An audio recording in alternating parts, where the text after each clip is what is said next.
Hello, listeners. This is NGO Soul+Strategy.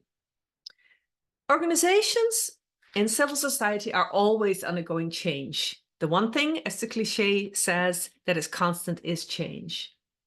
Lately, that change, in the case of some NGOs at least, has been with the aim of, one could call it democratizing the organization, making it more egalitarian, making it flatter, for sure less global north dominated, with greater primacy of global south leaders and managers, etc.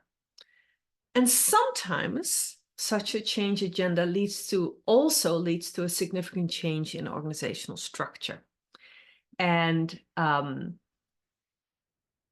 Ipas, which is a network that we're going to talk about in a moment, a global network that works globally to advance reproductive justice by expanding abortion and contraception, has spoken and written publicly for the last couple of years about its changed objectives and its ambitions.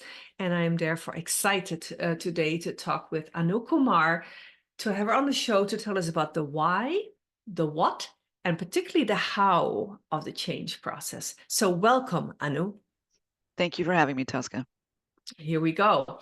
So Anu, for those who don't know her, she is the president and CEO of Ipas. We'll talk in a moment about what Ipas is. She was also in the past its chief strategy and development officer, its executive vice president. She was also a senior program officer at the MacArthur Foundation on population and reproductive rights, a program officer at the MacArthur Foundation as well, and a social scientist at the WHO. So Anu, first the basics. What is Ipas's mission, for those who don't know it? Tell us just briefly, but importantly, about the sectors that you work in, because there's I think, salience there. How old is the organization? What size are you? And what was your organizational structure before you started the change journey? Sure. Thank you, Tosca. So IPAS is a global reproductive justice organization that, as you say, focuses on access to abortion and contraception. We are the leading global technical agency on those two topics, abortion and contraception. We are 50 years old. Actually, we're 51 years old now. So we have a great deal of experience and expertise in this topic. We have over 400 staff around the world and 18 country offices, but programming in many more locations around the world, including the United States. Interesting. Yeah. So very necessary here in the United States, I would argue.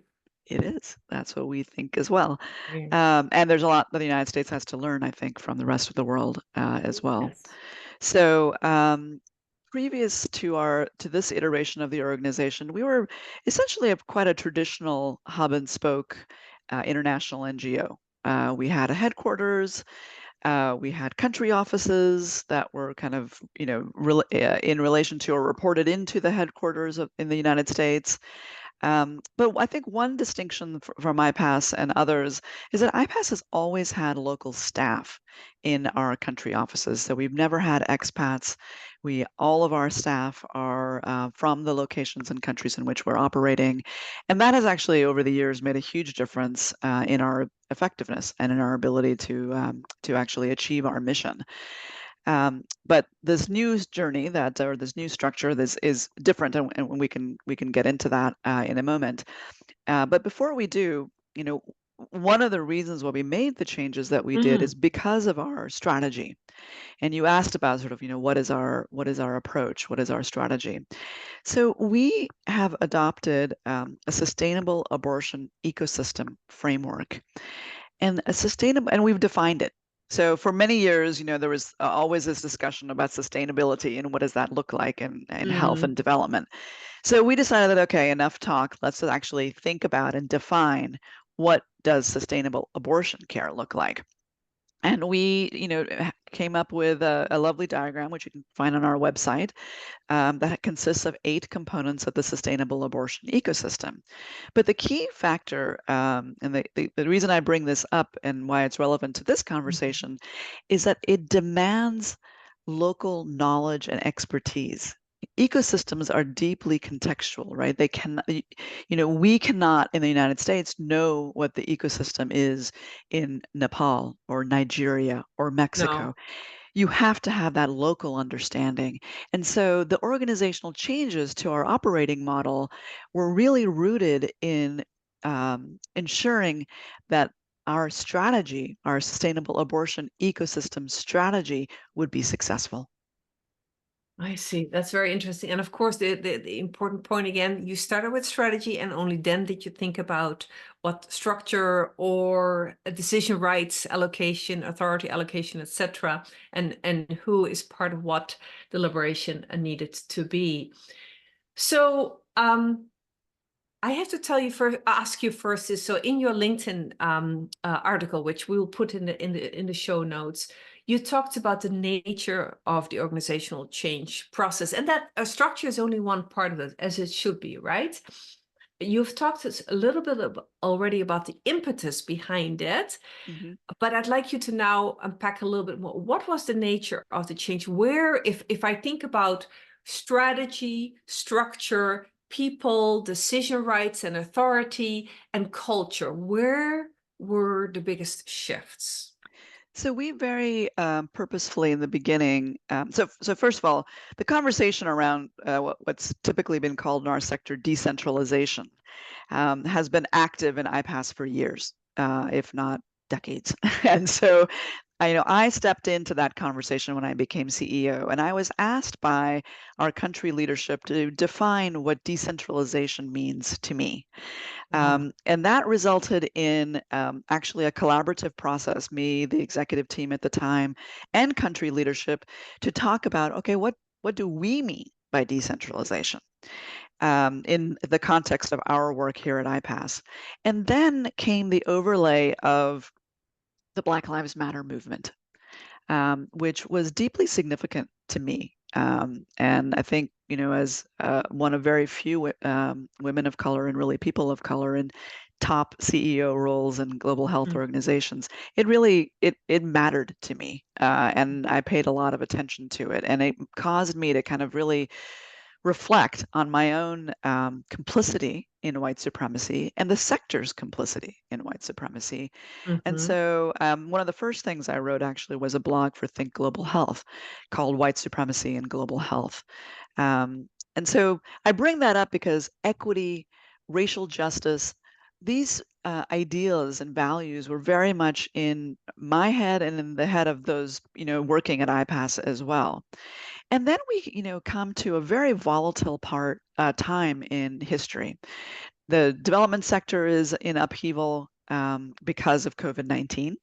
We are all in upheaval because of COVID-19. And COVID-19 really did an excellent job of laying bare the inequities that we face as a planet and as a people.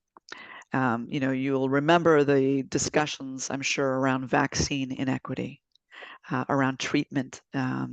So all of these things kind of came into our thinking.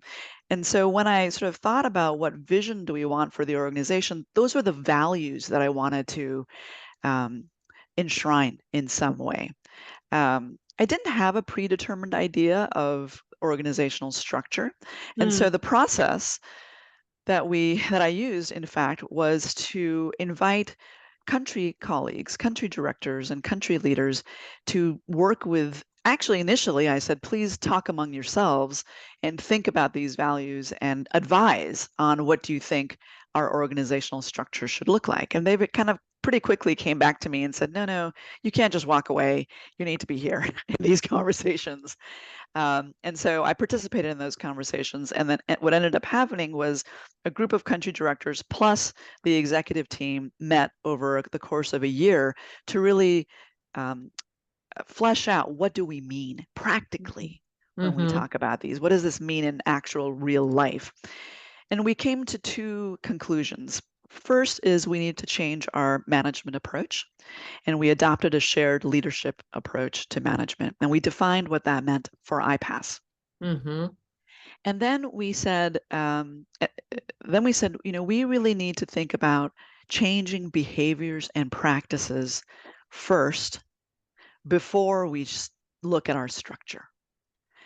Hallelujah. Thank you for saying that. That is an important thing that one will hear me say too. Yeah, keep going. No, exactly, because you can change the structure, but if you haven't changed your mindset, then what have you changed? And so, you won't make really tangible progress. And so we started working, this was, 3.5, 4 years ago now. We started working on how to make behavioral changes by practicing horizontal decision making. First learning it and then practicing it in sort of very tangible decisions like budget allocation. So things, money is often where the power is. Hiring, recruitment. And so we started doing these things, and then at the same time we were thinking, okay, well, what kind of organizational structure do we want? And we did some research on that. We kind of looked around and said, okay, what's out there? What would be most appropriate for us, given, again, our sustainable abortion ecosystem model and framework. Yeah. And then we landed on the network model. And before you go there, may I just interrupt for a moment Yes. and ask you, horizontal decision-making model, for instance, apply to practical topics and consequential topics like budget, right? Resource allocation, hiring, recruitment, etc.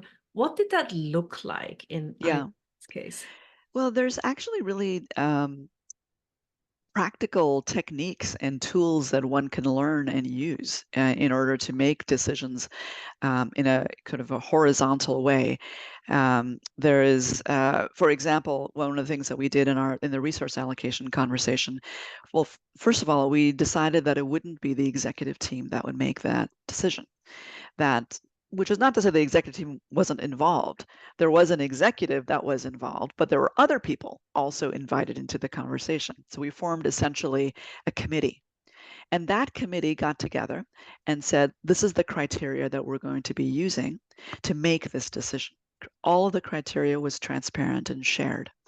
Then the decision or the criteria was applied to the problem at hand, to the issue at hand. And then we checked back. So, we got the data back. The committee got the data back, and then they made recommendations. And they said, okay, this is what we think we should do, with this particular resource allocation decision. And they applied some of the techniques, which include things like making a proposal, and then having the proposal be discussed, and a very, I would say, codified or organized discussion process. It's not kind tell of me about that. Well, I mean, I'm not an expert on it, but I've certainly participated in these quite a lot. Well, so what happens is that, you'll make a proposal, say, I think we should go out to dinner at, this restaurant tonight. And then the group that receives that says, well, the first round is around clarifications. So the clarifications is like, when you say restaurant, do you mean cafeteria or do you mean actually a sit-down restaurant? When you say dinner, do you mean dinner, the meal that we have between 6 and 7, or do you mean lunch, as they say in other parts of the world? These kinds of clarifying questions to make sure that everybody fully understands the proposal. Yeah. The next round then is reaction. The reaction, and we typically mix these two up. We typically will ask a clarifying question and a reaction at the same time, but in this process, you separate out these things. Okay. So then you have a reaction. I don't like your idea of going out for dinner. I'm too busy tonight. I'm really, whatever. And then the person that's made the proposal takes all of these things in and makes a counter proposal in real time. And then the counter proposal is heard by the group. And if they feel like their issues have been dealt with, then there's a visual confirmation of, are we all willing to live with this proposal? And the catchphrase is it good enough for now, safe enough to try? Because we're not aiming for perfection. We're aiming for good enough to try. And then you actually visually confirm by giving like a thumbs up or an affirmative, yes, I'm in this. Okay. Or you have an objection. Yeah. And you voice the objection and say, I absolutely cannot go out to dinner. I find this objectionable and I will not do it. And then the group has to find another way. Then you have to go back and it's like, okay, well, we clearly are not ready to move on this. We need to think about this in a different way, or come back in a week, or whatever it might be, you know. Okay. So there's a organized way in making these decisions, and they happen quickly. This is something that I've been quite surprised by. They can, I know, indeed, and it's surprising to me because in the world of team coaching that I'm amongst others trained in, we also have decision-making modes that teams can learn that are high quality yet quick, right? And I find that in our world of NGOs and nonprofits, there's a lot of deliberation, a lot of discussion, but it's not very, and I'll get to that in a moment, also in one of my questions, it's not necessarily, it doesn't result to high quality decisions or ones where everybody feels at least heard and where they can live with it, right? And a lot of time is spent in it. So you say you adopted some structured decision-making process as part of the horizontal decision-making that helped. And I guess we shouldn't go too much further into the tactile details, but I did want to hear you about this because I think that's useful learning for others. Yeah, and one of the benefits of this process is that every person, as you say, has a voice. So if I'm present in this group, my voice counts just as much as anybody else's, and my voice doesn't count more just because I'm CEO than anybody else's. You know. Yeah, although one could argue, of course, that you being in a room, right? Yes. I don't even have to finish that sentence, right? Of course. There is some underlying, but yeah. Yes, and it's a good point because we have actually adopted, we're very conscious about who's in the room, you know, and representation of country voices is very important. So in the beginning of this process, you know, we mandated that, you know, if a group of was going to be a group of 10, then 15 needed to be from outside the U.S.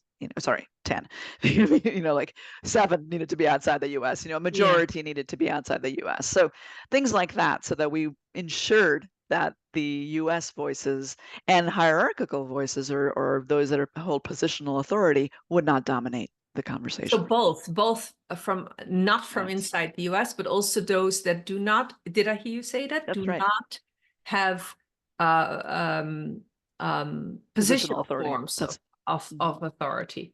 Do not. Oh, That's okay. right. That's interesting.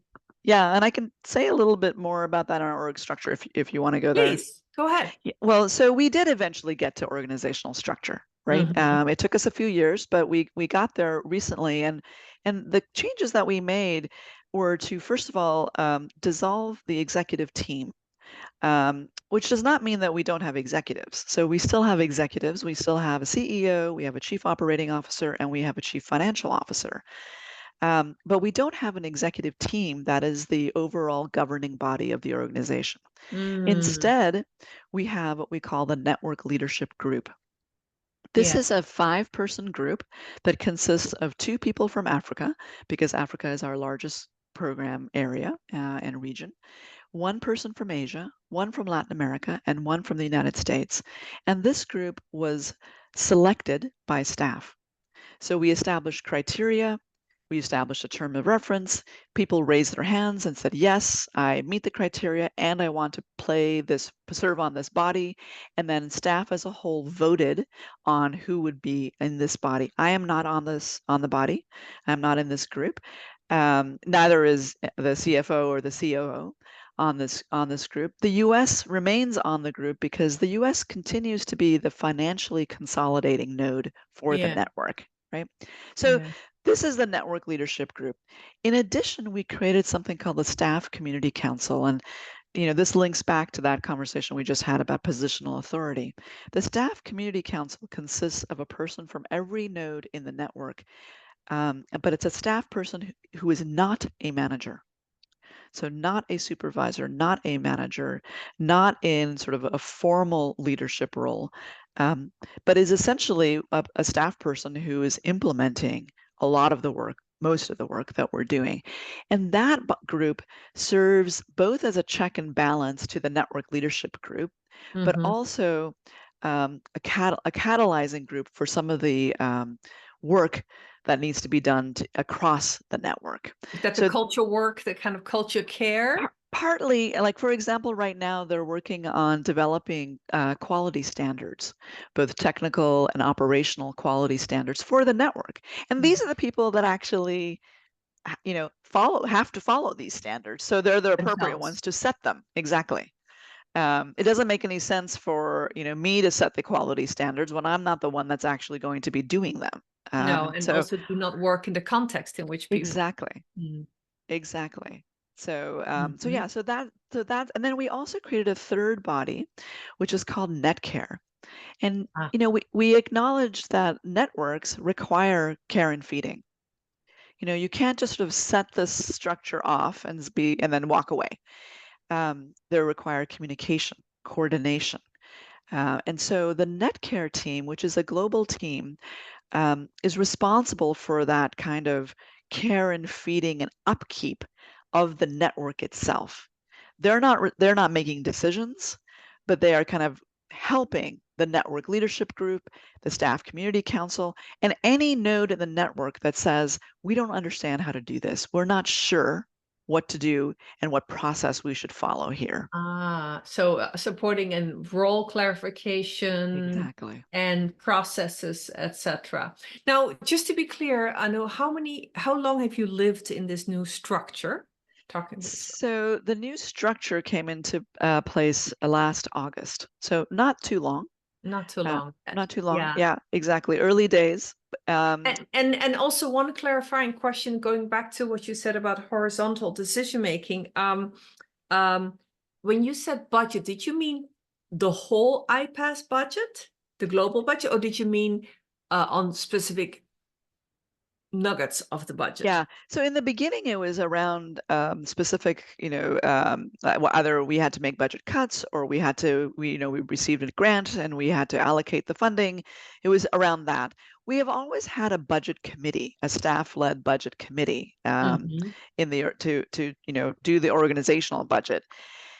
Now, the network leadership group is going to be they're going to be taking the lead in the next organizational budgeting process. Mm, So the network leadership group is not the equivalent of the executive team, right?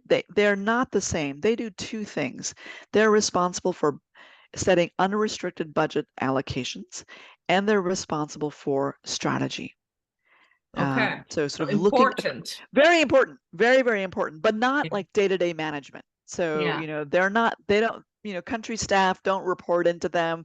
Reporting relationships haven't changed. So that network leadership group is kind of looking across the network and saying, okay,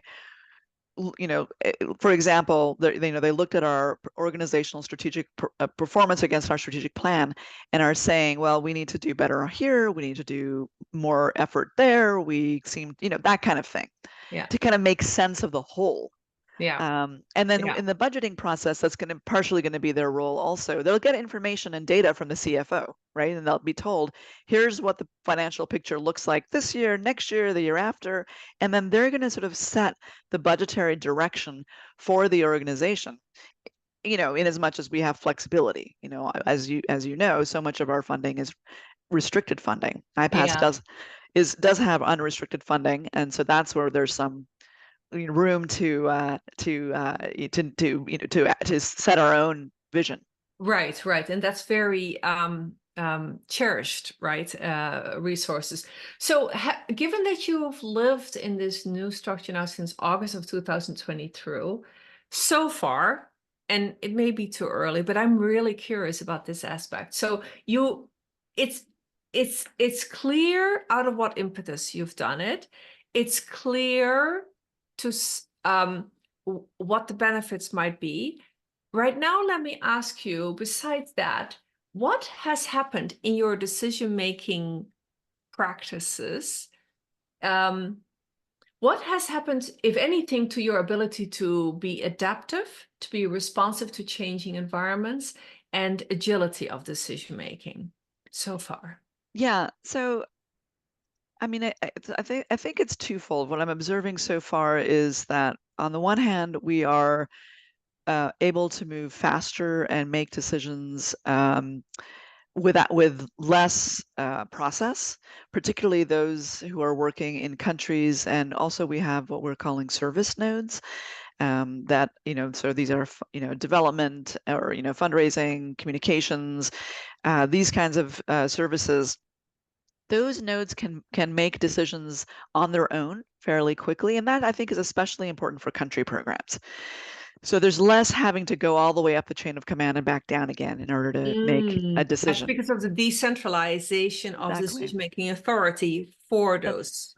exactly. Okay. And also, and really because of the shared leadership approach. I mean, one of the things about shared leadership is that everyone is responsible for the organization and everyone has authority in the organization to make decisions. So it is within your purview, the purview of your job allows you to make certain decisions. Make them, do them. And, and if you feel like you need to ask someone for help or Mhm, consultation, go ahead. Nobody's stopping you. You can ask mhm, any of your colleagues, but you mhm, don't have to. mhm. Um, so, I think this is resulting in more programmatic decisions that are, being made more quickly. It's also resulting in a great deal more cross-country collaboration because again, the US is not in the middle.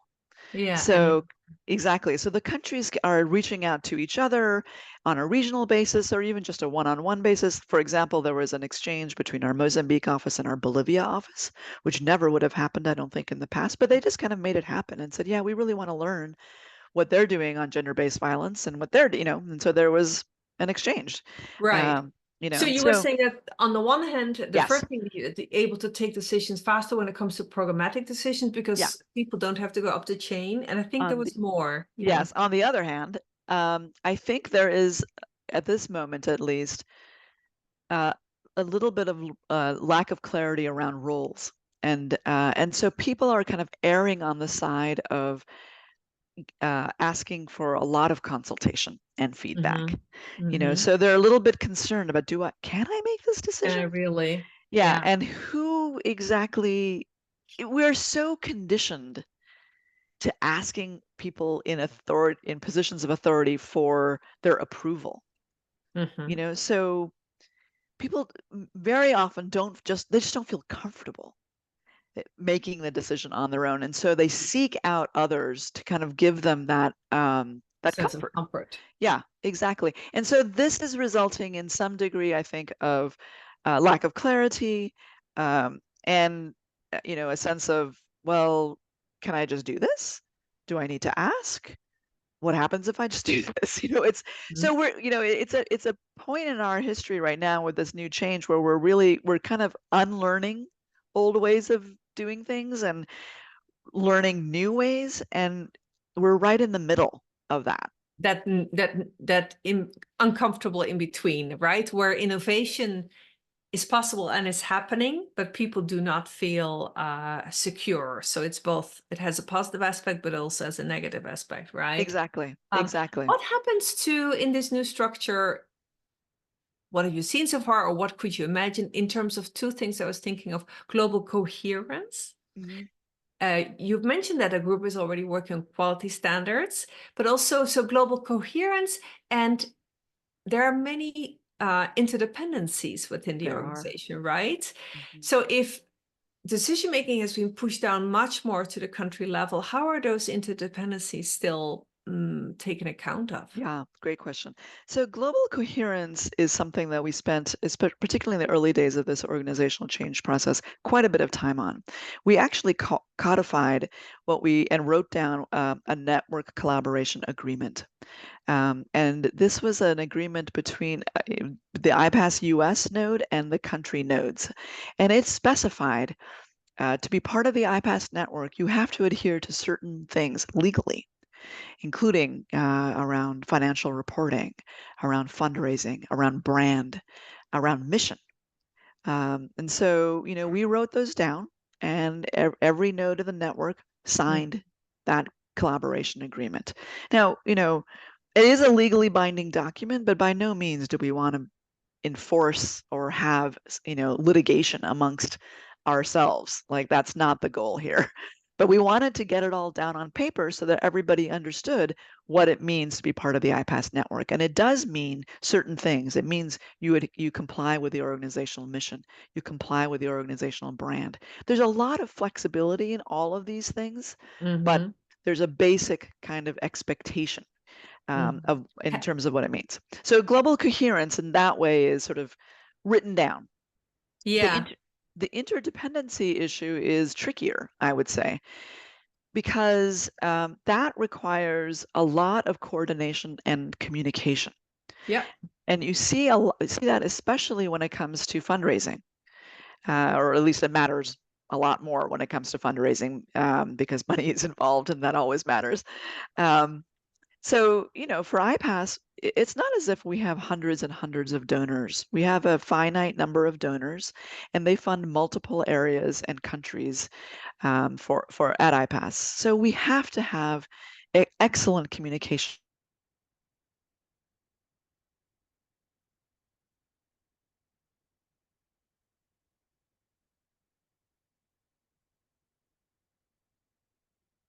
For Anu, this. Yeah. there you are. You Oh, were sorry. you were frozen for a moment, or on my end. Anyway, keep going. Uh-oh. It does say my internet is unstable. But anyway, so it just requires this level of communication so that we.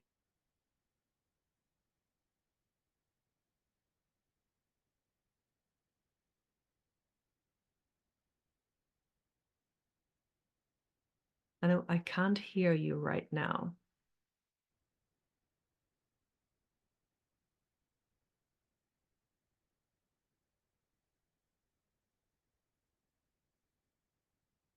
Oh. There you are. Can you hear me?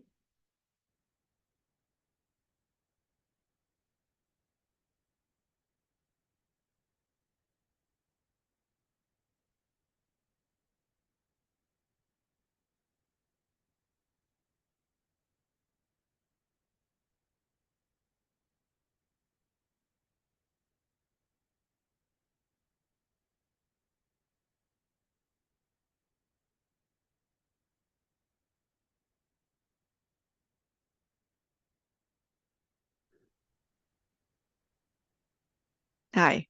Hi, there you are. So Sorry. the last thing that you said, it does require a lot of coordination as well as communication to ensure interdependencies are recognized. That's right. To recognize that we are working on a common area and topic, and so and it's not just about fundraising, it's also really about achievement of our mission, because we don't want to be recreating the wheel in every Right, single location, right? right. We want to build on what we've learned in Yes, Bolivia to Mozambique to Nepal, and so to keep kind of moving and pushing the agenda forward. yes. So it is requiring more attention to that kind of knowledge sharing. What does that attention look like? Yeah, it's looking at, so we've established communities of practice for different topical areas. Okay. There's a research, monitoring, and evaluation community of practice, for example. There's one on climate. There's different topical areas. Was an HR community of practice.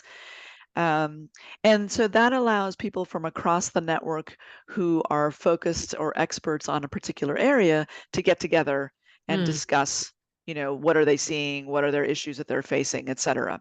So Mm-hmm. communities of practice is one way. We're also holding more, I would say, meetings, kind of virtual as well as in-person meetings across the network to share information and to share knowledge across, Mm-hmm. and to build contact and connection with one another. Okay.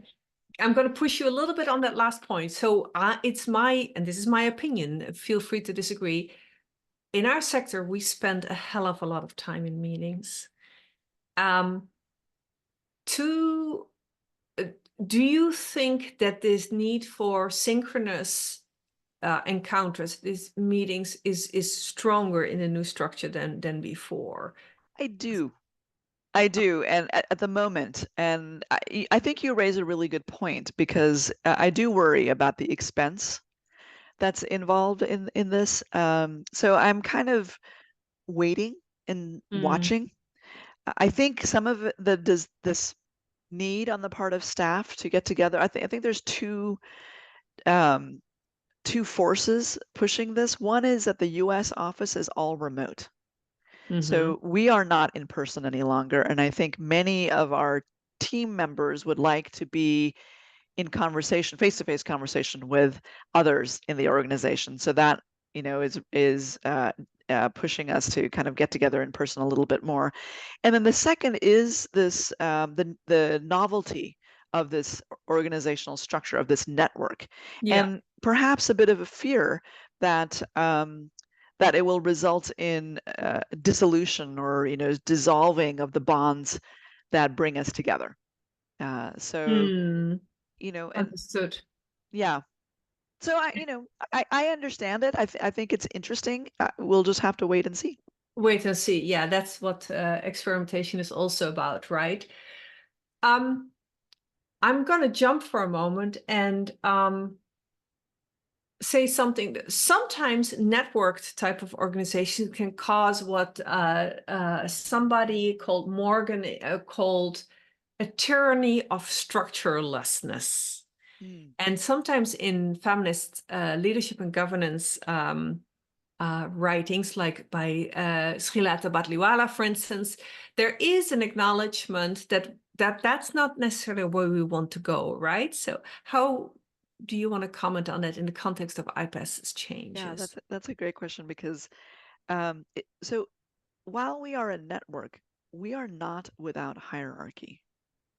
And while we are, practicing these horizontal decision making processes, there are still supervisors, managers, and bosses in the organization. And so we have reduced our hierarchy, but we have not eliminated our hierarchy. And I think that's why I was so careful in describing what we're calling what we think of it, what we describe as shared leadership, as being a management approach. It's a management approach that says we want to include other voices in the decisions and other ideas in the decisions, but the decision is still held by someone. There is That's still a super decider. important, that there in the end is still one person or a small group that decides. Yes. Exactly. And that too tends to, I find, in larger, very complex confederated and federated organizations, it tends to be forgotten. Right. And actually, we specifically did not select federated or confederated, partially for that reason, because we thought it actually engenders greater bureaucracy. And so we wanted to kind of step away from that. We definitely did not want to have that kind of bureaucracy. So remember when I mentioned that the IPAS US remains the financially consolidating node? That is actually a really important point, because the node, or the organization that holds the money, is also legally responsible for it, and is legally responsible for the staff that are paid from that money. So it's one of the reasons why we still have a chief operating officer. And so the chain of command still goes from country directors to regional directors to COO to CEO to the IPAS US Board of Directors. But the management approach is much lighter touch, right? So the management approach is such that the country director in IPAS DRC, for example, has authority to make decisions about their programming without going up that chain of command. So that's what's shifted. What's shifted is that we're saying, you have the country offices, for example, have the authority to do this. However, ultimately, we're still responsible. We in the U.S. are still responsible for the money, and so therefore, their fiscal systems need to be sound. Your financial reporting, your audit, your HR policies, all of these still need to be, in compliance. Got it. Got it. Yeah, that's really, yeah. So also what I hear you say is, so there's still uh some hierarchy, but that hierarchy, it sounds like their remit of decision making is much reduced because much more of the managerial level decision making is done at the country level. Exactly. Is that Ex- right? That's Okay. exactly right. Yeah, that's exactly right. And so Okay. it's, yeah. Um, Thinking about the time, I want to make sure that we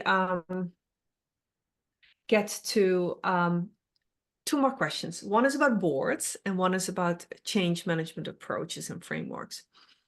So what has this whole, not just the structural change, but the whole couple of years of change processes, what has that meant for the role of the board, for the division of decision making between management and governing body, the composition of the board and its ways of working? Mhm. So the composition of the board has been shifting for some time. Remember when I began the conversation, I started off talking about equity and centering the voices of those that we serve, and Mm, is also part of the board mandate. And so we have board members. IPAS has always had an international board, but we're really in the last several years focused on having more representation from our regions and countries. mm-hmm. And so that shift has been taking place over several years now. Yeah. Um, the the board still retains the IPAS US board still retains ultimate responsibility for IPAS resources, fiduciary responsibility, and they also have strategic oversight as well. But they channel both of those things through the CEO, right? Mm-hmm. As is typically the case, the board has one employee, and it's the CEO. Yeah. Now, the CEO has decided, in this case, me, that I want to manage the organization in this way by having this network leadership group, the shared leadership, etc. So the board was very much a part of those conversations because I wanted Mm-hmm. them to understand and feel comfortable with the direction that I was taking. And so, and the implications for the board themselves is I would say kind of limited at the moment. I mean, so long as there is the financial health of the organization is secure, the strategic implementation is solid, Mm-hmm. um, there is little concern from their point of view. There's Mm. interest. There's interest, right? They're very interested and they want to know, Yeah. but But not a reason they, to worry. not They really. They in don't their have. I don't judgment. they don't have to, right? They Yeah. don't have they don't it's technically not part of their remit. Now, um, the network model has led to other nodes in the network being more autonomous and creating their own boards. I was going to ask you. Yes. And in many cases in the past, those boards have been kind of nominal. They really haven't been highly functional governing bodies. So that is one of the things that we are in the process of shifting and changing is kind of revitalizing those boards, getting them to a point where they actually are governing bodies. And by governing bodies, I mean that they are doing they're keeping track of the finances of the node. They're able to manage the director. Those kinds Mhm. of. So the countries are moving down that path of Yeah. having more active boards, and then I think we will come to a crossroads or a question about how should these boards interact, or should they?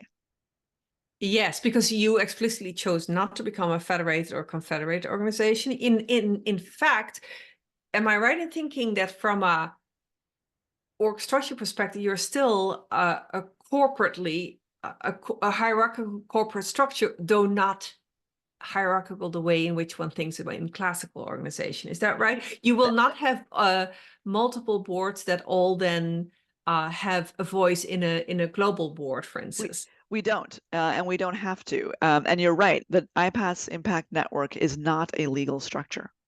Yeah, we are still registered as a charitable organization in the U.S., and we are Mm. registered in different ways in different countries depending on local laws. So So yeah, it is a conversation about whether we should ever have the boards interact with one another. We haven't had that need yet, and the last conversation I had with the IPAS US board, their feeling was sort of like, no, I don't really see a need to have the boards interact with one another yet, though they agreed that there should be communication to the boards. In other words, am certainly capable and able to go to the board meetings of IPAS Mexico, for example, should they want me Mm-hmm. to, and communicate with them and tell them what's happening in the network and, have them feel part of the IPAS network. Yeah. There's no reason that the communication can't happen. It doesn't Mm. always have to be an incredibly formal process. Mm. Got it. Yeah.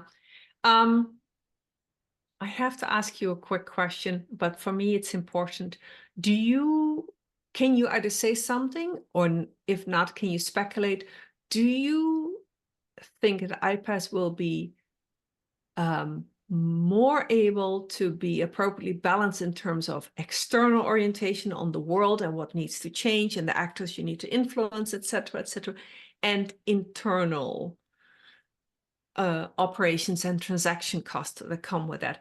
I am increasingly worried that some of our organizations are so complex that their internal navel gazing has become even stronger, and it was already quite strong. It's a very legitimate concern and worry. One of the benefits to me, however, in this process has been that I am far less involved in internal process and decision Mm-hmm. making. And so I actually am able to be far more externally facing than I was in the past. Interesting. Yeah. Um, And that is and despite what must have been extensive time spent by you, along with many other actors, on the very change process that we've just discussed. yeah, Correct? but the thing is that, because it's leadership has been dispersed in the organization, it's not just me that's doing these things. It's multiple people. So in a way, we've kind of shared the labor. And Mhm. now that we have landed on this organizational structure with the Mhm. network leadership group, of 5 people, which I'm not on, this, allows me to do other things. Yeah, that's And interesting. yeah, and I think, but I don't know that other directors would probably feel similarly, but I don't know this yet. And I think this is definitely, we have a theory of change and we have indicators, et cetera, for this whole Mhm. process. And it's definitely one of the things that we will be looking at because after all, we want to make this change and did this change in service to our mission. So, Exactly. And not in so service only of its staff and how it wants to or feels the need to be empowered, etc. It's one of my growing concerns. Okay, we need to bring this to a close. So can you, just in 1 or 2 minutes, can you say, is there any, when you, and I can only ask you right now, was when you started this process as a change leader amongst other change leaders, right? Have you used, as an organization, or you in your head mentally used certain change management frameworks or models concepts that you found useful? oh, many. Uh, Many. One of the books that really influenced me was the book by Frederick Laloux on organizational development and change. I'm forgetting the name of it. You probably I know it. I know we can put it in the Yeah, the show notes. Yeah, yeah, Laloux's book. Mm-hmm. yes, exactly. That had a lot of impact on me and others in the organization. There's also a book on horizontal decision making by Samantha Slade that was also important in our thinking, and I can send you the link to that. I would love that. Yeah. Um, and then, one of the things that I did was I just talked to a lot of people. I talked to you in part of the process. Long time ago. A long time ago, exactly in the early days, I talked to leaders from Oxfam and from Save the Children and from many different organizations just to learn and hear Mm, from them what their experience was mm, and then try to make sense of it for IPAS. So, we spent a lot of time just kind of thinking and learning from the outside, and then asking our staff as well. mm. So Yeah, like you said. yeah. So Yeah. I don't know. I think this process has exceeded anything that I could have imagined. What do you mean by that? I mean, it's like it's that truism about teamwork, right? That yes, you could do it alone and you could probably do it faster, but if you want to like do it better and in a more lasting way, you work in a team. And so this, Mm, it's been so clear to me that my own ideas about this were so much more limited than the ideas then that the people around me had and brought to yeah, so bear. that's the diversity of perspectives, etc., and the richness that came from that. All right. Well, I know we need to bring it to a close. So where should people go? This was terribly interesting. Where should people go to learn more about you, about iPass, and about the change process? So I think the best place is really our website, www.ipas.org. There you can find information about our strategy and our mission, but then also on the leadership page, you'll find information on our, organizational leadership, and at the very bottom, a series of writings that are of articles that I've written on this topic. So yeah, people can. I think that would probably be the best place. The best place. Okay, then thanks also for pointing me to that those series of articles, because then I better benefit from that as well. Thank you, Anu, for the very rich learning that you have shared today, for your insights, and thank you, listeners. If you found this podcast interesting and stimulating, as I hope you did, please be sure to check out some other podcast episodes that we have on topics such as localization, shifting power, and networked structures in nonprofits. For instance, there's the episode 59 on network structures as they were articulated by Oxfam International in the interview with Doris Basler, for instance. There are several other episodes, 22, 39, 53, and 59, for instance. They're all largely on this topic of change leadership and change management in service of these bigger goals. You can find this and more on my website, 5oaksconsulting.org. That is with the number 5, and as well as on my YouTube channel. And I hope you will subscribe to my email. Then you will always be the first to be in the know when we have dynamite episodes dropping like this one. And in the meantime, till we talk again, see you next time on NGO Soul and Strategy.